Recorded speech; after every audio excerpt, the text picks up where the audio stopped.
nos aprestamos a escucharle a Él a través de la palabra. Y esta mañana, a través de un mensaje que hemos titulado "Quien no ame a Cristo sea anatema, el Señor viene", basado en 1 Corintios 16, versículos del 19 al 24.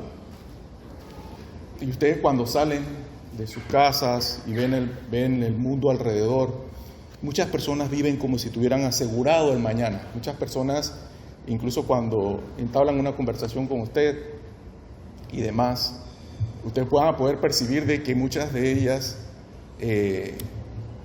se expresan de una manera como si el mañana estuviera asegurado, pero en realidad su vida diaria no refleja ninguna expectativa eterna. Hablan del mañana, pero no de la eternidad. Y no sé si ellos tengan ese concepto claro, el de la eternidad. Incluso entre creyentes genuinos, hermanos, es posible que con el paso del tiempo la esperanza de la venida de nuestro Señor Jesucristo pierda frescura en el corazón y se convierta más en una doctrina que en una realidad viva. Eso también puede pasar, hermano. Sin embargo, cuando uno espera algo con sinceridad, genuinamente y de verdad, cuando uno espera en verdad, y más aún, si es a alguien a quien se ama, uno se prepara. No solo esperamos el acontecimiento que venga a nuestro encuentro, sino que nos preparamos nosotros a ese encuentro, más aún si es a alguien a quien se ama. ¿Qué madre de aquí no se preparó para la venida de su hijo? Nombre, preparó todas las cosas para su llegada. El cuarto donde estaría albergado, muchas cosas cambió, incluso comenzó el proyecto de un cambio en su propia vida antes de la llegada de ese hijo amado. Porque el amor verdadero, hermanos, no se conforma con palabras, espera con anhelo y se alista con toda la seriedad que le corresponde. Por eso, hoy, esta mañana, les invito a que cada uno nos hagamos una reflexión, una pregunta, reflexión clave que nos va a guiar a lo largo de este mensaje de la mañana. Y esa pregunta es: ¿qué revela tu vida hoy sobre la realidad de tu espera por Cristo? ¿Qué revela tu vida hoy sobre la realidad de tu espera por Cristo? Hagámonos cada uno esta reflexión, y a lo largo de este mensaje encontremos ese discernimiento, poder atravesar nuestra propia vida, examinarnos y ver cuál es la realidad de nuestra espera por Cristo. ¿Qué dice nuestra vida hoy sobre esa realidad de la espera por Cristo? Entonces, para responder esta pregunta, vamos a leer la porción breve basada en 1 Corintios 16, del 19 al 24, breve pero profunda, con la que el apóstol Pablo concluye su carta a los Corintios. Vamos a ir entonces a este texto que servirá de base para el mensaje de esta mañana. Las iglesias de Asia os saludan. Aquila y Priscila, con la iglesia que está en su casa, os saludan mucho en el Señor. Os saludan todos los hermanos. Saludaos los unos a los otros con ósculo santo. Yo, Pablo, os escribo esta salutación de mi propia mano. El que no amare al Señor Jesucristo sea anatema. El Señor viene. La gracia del Señor Jesucristo esté con vosotros. Mi amor en Cristo Jesús esté con todos vosotros. Amén. Bendita sea la palabra del Señor. Amado Dios, te damos gracias, Señor. La honra y la gloria son tuyas, Señor, por los siglos. Y en este momento en especial, te damos gracias, Señor, por esa palabra, Señor, que nos has provisto como alimento espiritual, Señor. Te damos gracias, Señor, por el Espíritu Santo, Señor, que la aplica en nuestras vidas, Señor. Nos redarguye, Señor. Inserta de tu verdad, Señor, en nuestra vida, para que nosotros seamos testimonios de ella, testigos de ella, al salir de este lugar, Señor. Cada palabra que aquí, Señor, salga de este púlpito, Señor, que sea de tu verdad y no de mi criterio. Todas las cosas, Señor, te las pedimos en nombre de tu Hijo amado, nuestro Señor Jesucristo. Amén. La iglesia de Corinto era una congregación, como todos sabemos, y muchas veces desde aquí se ha caracterizado cómo era cada iglesia a través de los diferentes mensajes que desde aquí salen. Era una congregación con una gran manifestación de dones espirituales, pero también había divisiones, inmoralidad, desórdenes doctrinales y actitudes carnales también. Pablo entonces escribe esta epístola con el propósito de corregir esas desviaciones y de reafirmar principios fundamentales de la vida cristiana. Sin embargo, hermanos, al final de la carta, él no se despide de una manera simple, tiene una connotación bastante fuerte. De hecho, lo hace con un contraste bastante interesante, del cual poco, quizás de alguna manera, hayamos podido ver de las despedidas usuales del apóstol Pablo. En medio de saludos fraternos, como él solía también en sus epístolas hacer, él introduce una advertencia breve pero contundente. Dice: el que no amare al Señor Jesucristo sea anatema, el Señor viene. Con esas palabras, entonces, aquí vemos que Pablo va más allá de lo teológico y lo moral, sino que hace un enfoque, una mirada hacia lo eterno en esa despedida. Nos lleva a examinar entonces, hermano, el corazón. ¿Amo yo verdaderamente al Señor? Porque esa es la línea que define quién está preparado para su venida o no. Precisamente esa es la línea que Pablo define en esa despedida. Y esa despedida nos hace directamente a preguntarnos en qué línea de esas dos divisiones, utilizando dos palabras claves allí, estoy yo. ¿Amo verdaderamente al Señor? Porque esa es la línea que Pablo define en esa despedida. Entonces yo les invito a que veamos tres elementos que nosotros podemos identificar de este texto y que nos ayudarán a reconocer si en realidad yo estoy esperando ese encuentro con mi Señor y Salvador de la manera en que corresponde. El bosquejo del pasaje de esta mañana tiene tres elementos que vamos a extraer. Y el primero es la comunión que prepara. Vamos a ver ese elemento dentro de este texto, la comunión que prepara para ese encuentro con nuestro Señor. Y eso está basado, y lo pueden seguir en sus Biblias, desde el versículo 19 al 21. Repito nuevamente el 19 al 21 para ahondar en este punto. Y dice: las iglesias de Asia os saludan, Aquila y Priscila, con la iglesia que están en su casa, os saludan mucho en el Señor. Os saludan todos los hermanos, saludaos los unos a los otros con ósculo santo. Yo, Pablo, os escribo esta salutación de mi propia mano. Antes de pasar al verso clave del mensaje, que está en el 22, como usted habrá podido deducir, Pablo transmite a los de Corinto los saludos de Aquila y Priscila, junto con la iglesia que se reunía en su casa. Como sabemos, ella es usual, que era la iglesia de los primeros tiempos. Luego menciona a la iglesia de Asia y les exhorta a saludarse con ósculo santo, con un beso. Finalmente afirma que él firma la carta de su propia mano. Dice: yo, Pablo, os escribo esta salutación de mi propia mano. Y hago un comentario aquí muy breve. Generalmente Pablo, y eso lo sabemos incluso en la propia palabra, hay referencia de ello, Pablo tenía escribanos o personas a quienes él le dictaba para que ellos entonces procedieran con la escritura de estas epístolas que él a bien tiene en la palabra. Se le llamaban escribanos o amanuenses, era una especie de secretario. Debió haber tenido varios por efectos de las diferentes circunstancias y viajes que Pablo hacía. De hecho, en la palabra, como le comentaba, es usual las despedidas propias de Pablo, pero usualmente Pablo en las despedidas, él participaba, él escribía de su propia mano las mismas.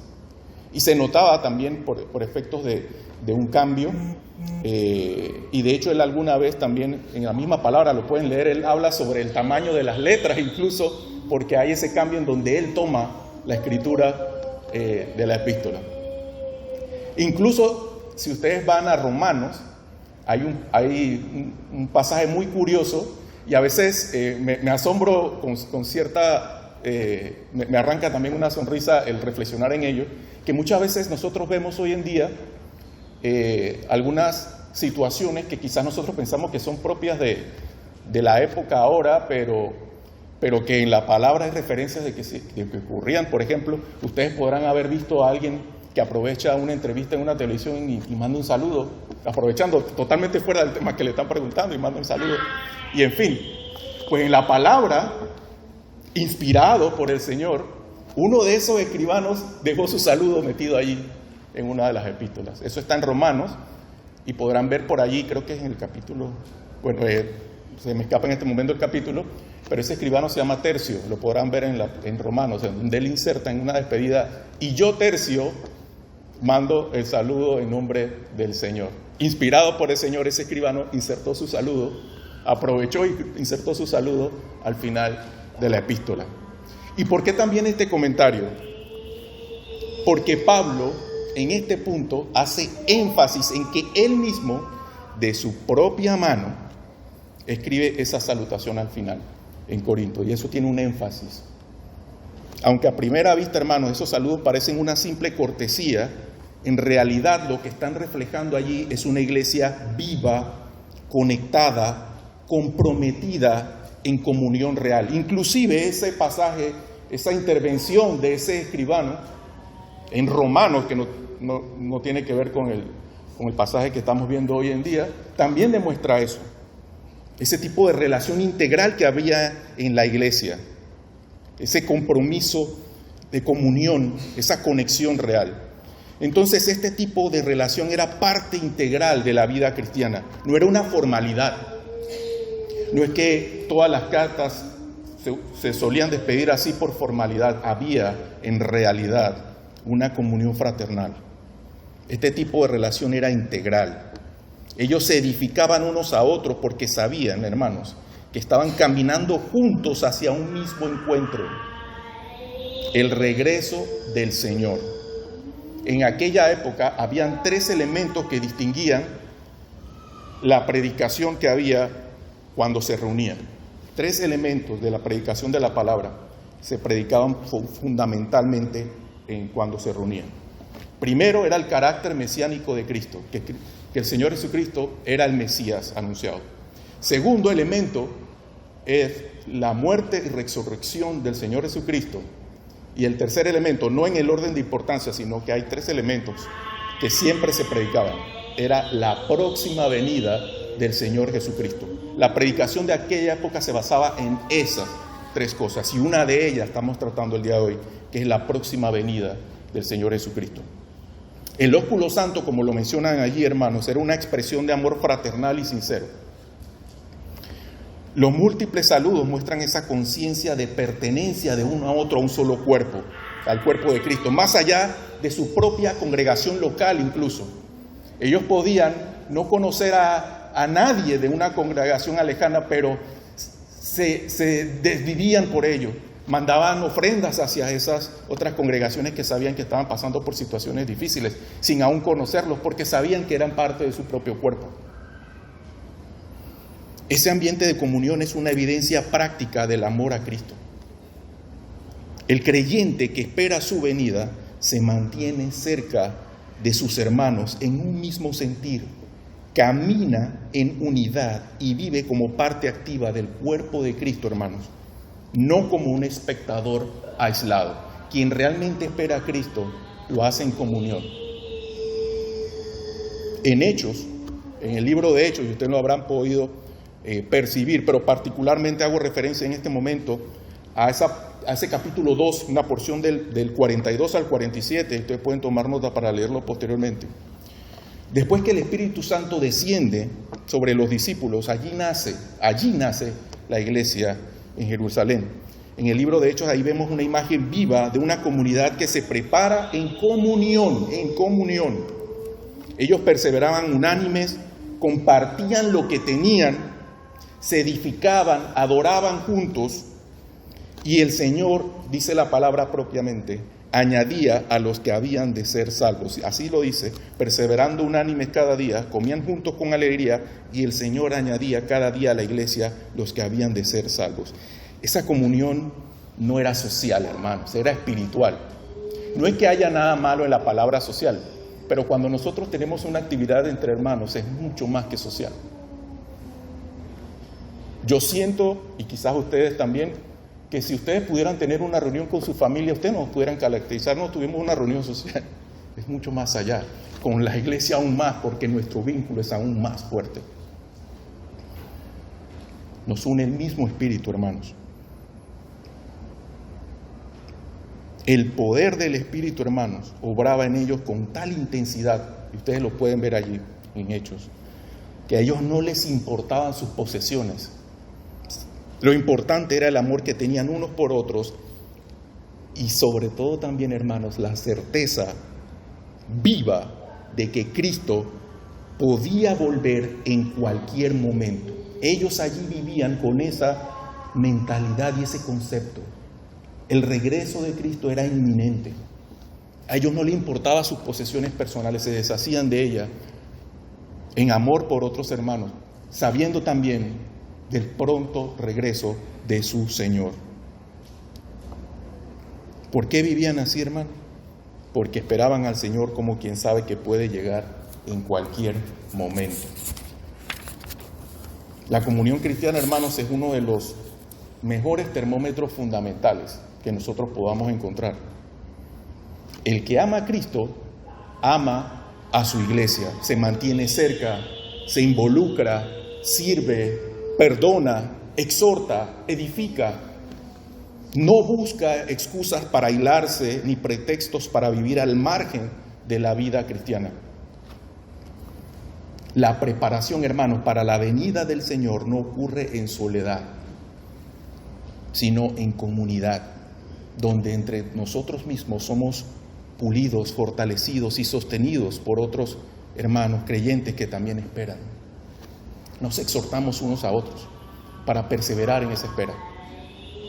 Si hoy tú te encuentras alejado, indiferente o simplemente pasivo en tu relación con la iglesia, tú que me escuchas en este mensaje, también es tiempo de volver. No como un acto religioso, sino como una señal de amor a Cristo. Tu comunión con su cuerpo revela mucho sobre tu comunión con Él. La comunión que prepara no es una costumbre, es una evidencia viva del amor de quien espera a Cristo con fidelidad. Así que reflexiona, hermano. ¿Mi participación en la vida de la iglesia muestra que amo al Señor y espero su venida? Recordemos entonces, para cerrar este punto, lo siguiente: en la comunión con nuestros hermanos de la fe, nos preparamos para el glorioso encuentro con nuestro Señor Jesucristo, nunca aislados, nunca aislados. Un siguiente elemento, y aquí nos adentramos al verso base de este mensaje, pudiéramos catalogarlo como advertencia y esperanza a la vez, advertencia y esperanza. Ese elemento del verso 22, clave, que dice: el que no amara al Señor Jesucristo sea anatema, el Señor viene. Y aquí, hermanos, Pablo lanza una de las frases más directas que nosotros podamos hallar en el Nuevo Testamento: el que no amare al Señor Jesucristo sea anatema. Luego añade, y es la primera vez que, o es la única vez en la palabra que se utiliza el término maranata.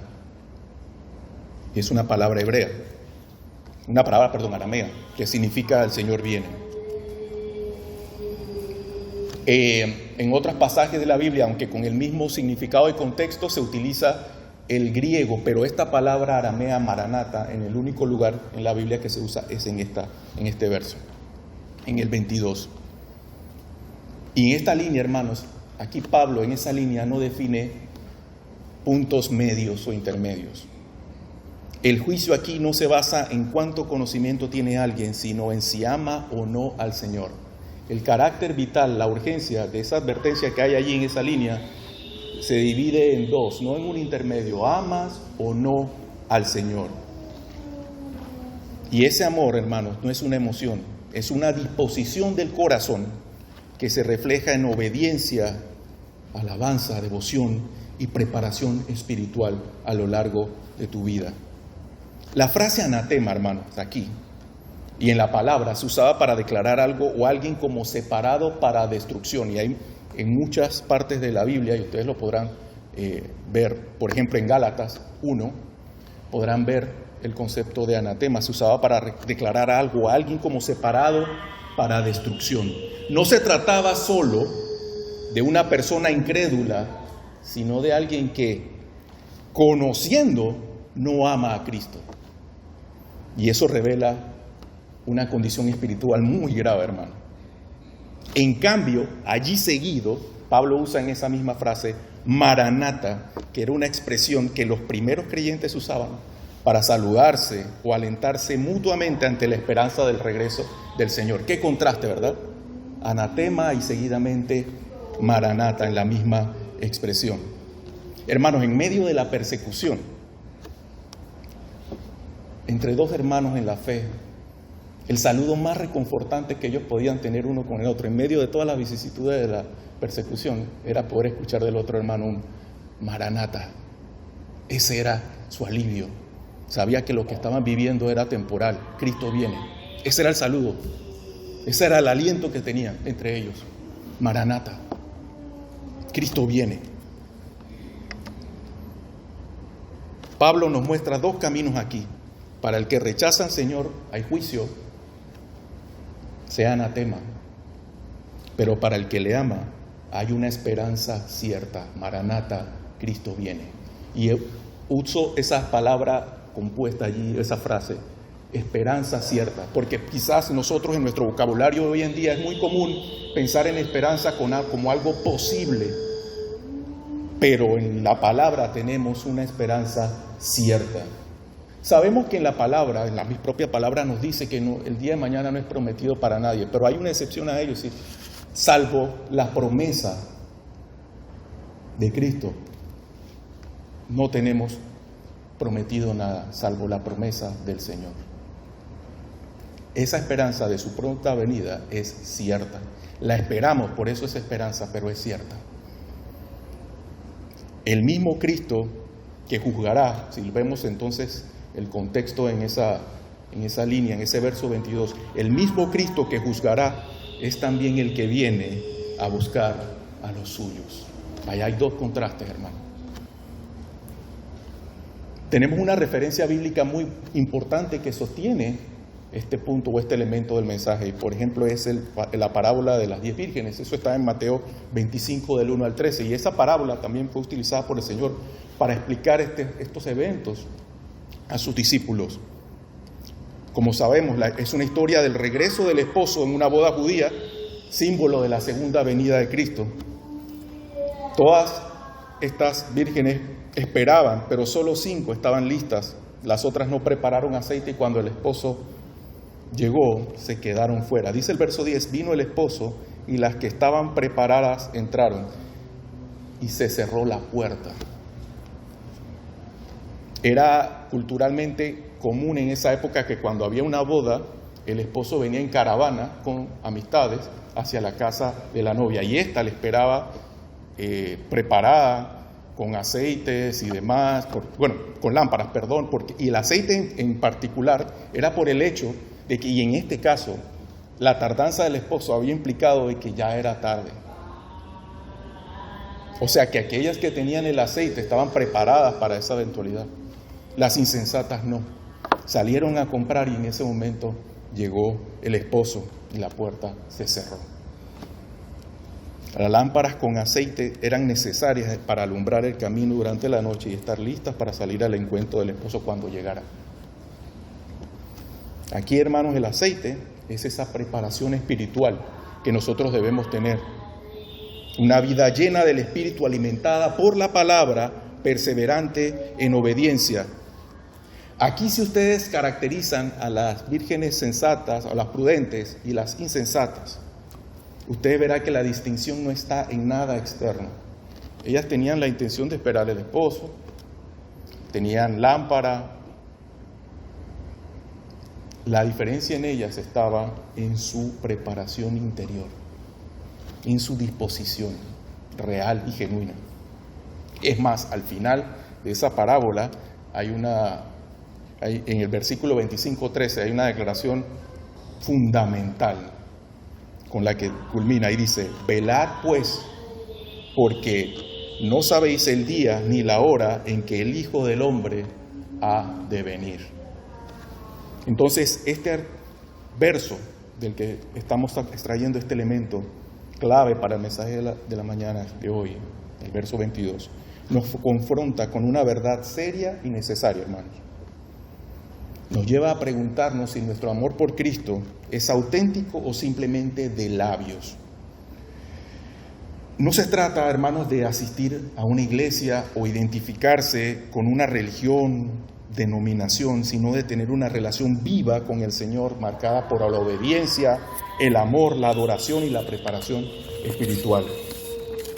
Si no amas a Cristo, hermano, simplemente no le esperas. No te preocupas, no te preparas, no obedeces. Pero si le amas de verdad, tu vida lo demostrará. Por eso, hermanos, esas palabras tienen un doble efecto. Para quien no tiene a Cristo, es una advertencia vital, vida o muerte. Pero para el creyente fiel, es una expresión de gozo y esperanza cierta. Maranata, hermanos, Cristo viene. Tú que me escuchas, hermano, en el mensaje, por audio también, si no has reconocido a Cristo como tu Señor, el tiempo se acorta y llegada la hora, hermano, no habrá espacio para prepararse, la puerta se cerrará. Y tú aquí, hermano, que me escuchas, si verdaderamente amas al Señor, vive en santidad, mantén tu lámpara encendida, esa es tu preparación. Velad, hermanos. ¿Estoy viviendo como quien ama de verdad al Señor o como quien será sorprendido por su venida? Una vez más, y para cerrar este punto del segundo elemento que podemos extraer del mensaje, quien ama a Cristo le espera preparándose en santidad, pero también sostenido en gracia. Y eso es la introducción del siguiente elemento del mensaje, sostenido en gracia.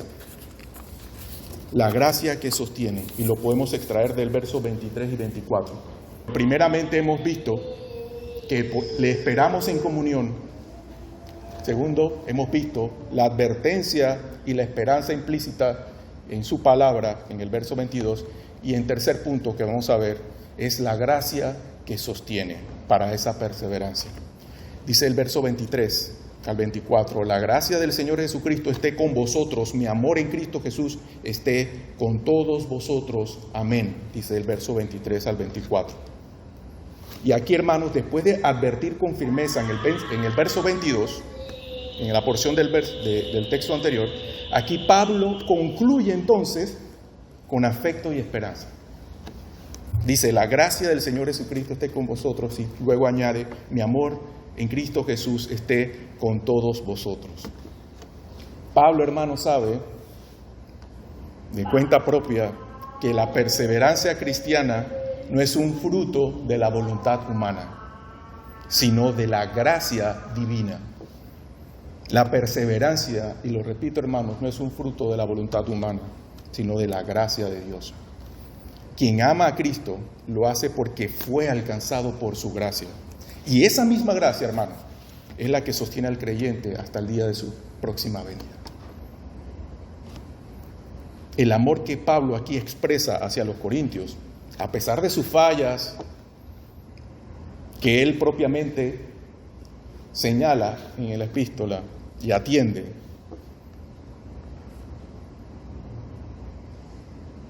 refleja ese amor de Cristo propiamente por su iglesia. Ese amor no es humano, y como le hemos dicho muchas veces, yo puedo tener un amor por un hermano, pero si es un amor genuino no es el mío, es el de Cristo, sobrederramado en mí.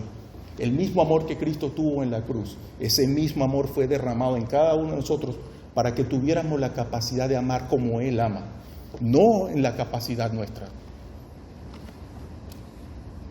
Es el mismo amor que Él tuvo hasta derramar la última gota en esa cruz, el que fue sobrederramado en nuestros corazones para tener esa capacidad.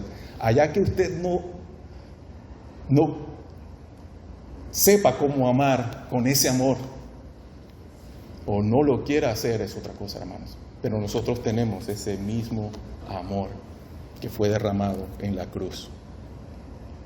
Ese amor es extendido aquí por Pablo hacia los corintios. No es un amor urbano, es en Cristo Jesús. Yo te amo a ti, hermano, en Cristo Jesús. Por eso tengo la capacidad de perdonar, restaurar, edificar, exhortar.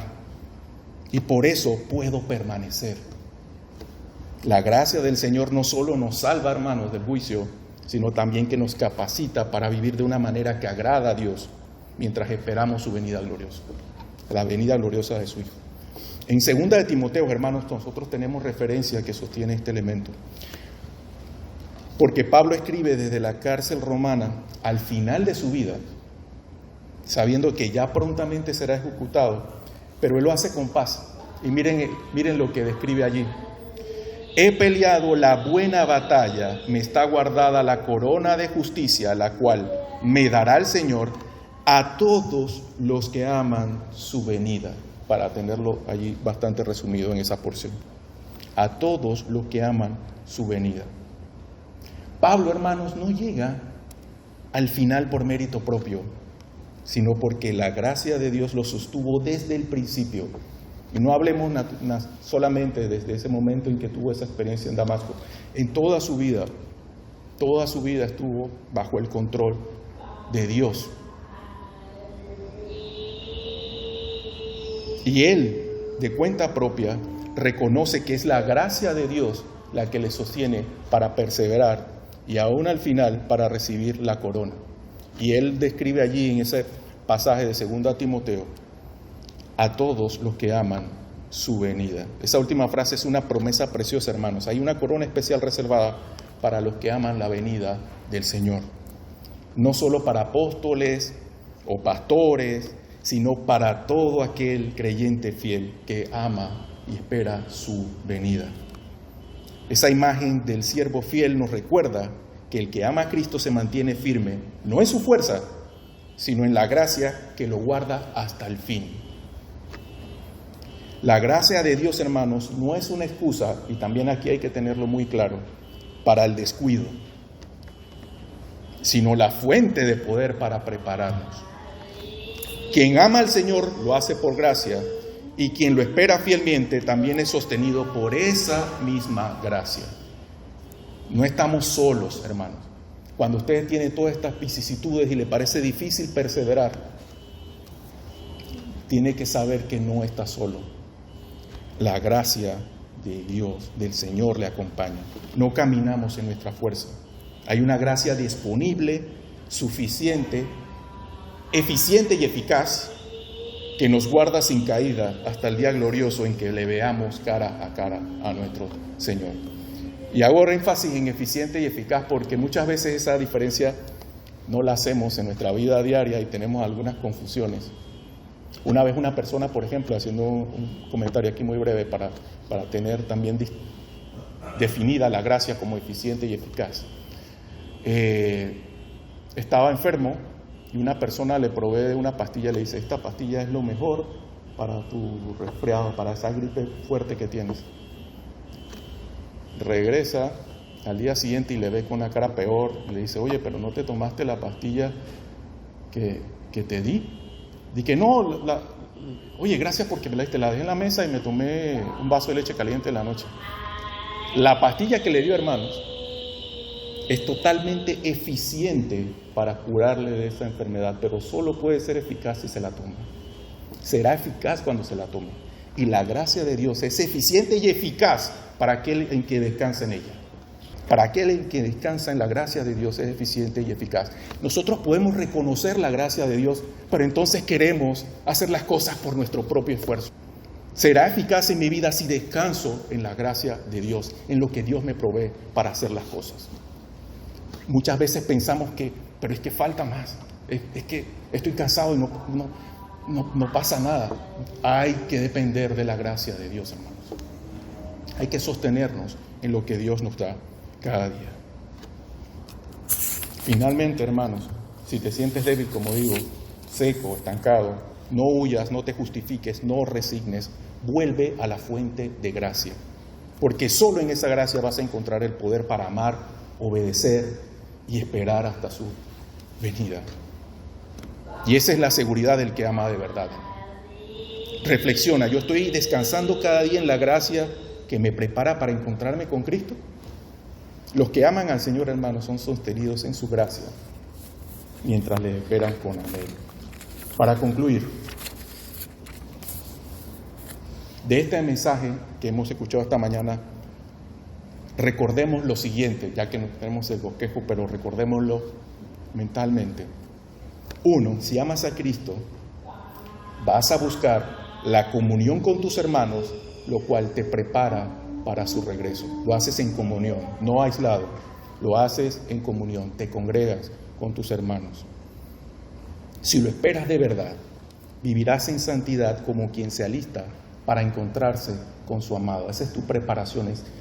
Así mantienes la lámpara encendida, preparándote en santidad, guardando la palabra, atesorándola.